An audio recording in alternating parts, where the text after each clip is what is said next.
Hi! Welcome back sa aming True to Life Story Part 2, Paninirahan. Hanggang sa dinala nga ni Hakim mga damit niya para doon na manirahan sa isa kong paupahan. Hanggang sa naging kami. Hubang tumira siya sa kabilang pwesto at ako sa kabilang pwesto. Maging daily routine na niya ang bumili ng aming pagkain. Lagi puno ang ref ko dahil maipag siyang mamalengke. At ang sweldo niya ay pinapatago niya sa akin. Maraming pangarap si Hakim at dahil andito ako na gumabay sa kanya, sisiguraduhin ko na abot niya. At dumating na nga ang araw na finally isa sa mga pangarap niyang magka-license driver ay nakamot nga niya. Sobrang saya niya at ako rin masaya para sa kanya. Sa 21 taong gulang ni Hakim, marami ang hindi niya napuntahan gaya ng mall at pagsakay ng elevator glass. Talagang makita mo sa kanya na naignorante pa siya. Virgin din si Hakim, walang karanasan sa babae. At yan ang hinahanap ko sa lalaki dahil ako man ay may pagkainutil na. Meaning wala na rin akong gana sa kantotan, nandidire ako sa bagay na yan. Hanggang isang buwan lang, sunod naman niyang nakamit ay magkamotor.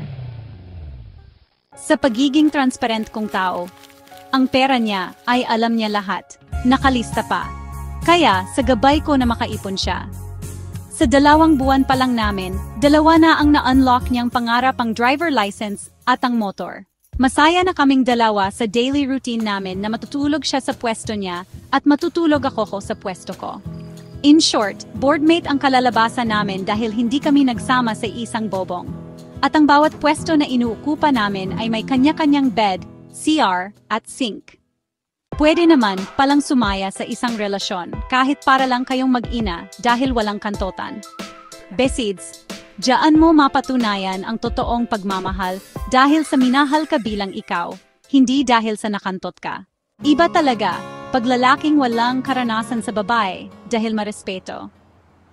Every after work ni Hakim, lalabas kami niyan mag-stroll at sa labas na rin maghapunan. Hanggang sa isang araw na pang-5 buwan naming magkarelasyon, napagkasunduan namin na lumuwas ng Luzon para sa isang trabaho. Dahil may isang vlogger na naghiring as cashier at natanggap ako. At para sa umabot dito, abangan ang part 3. Kung anong buhay nag-antay sa amin sa Luzon.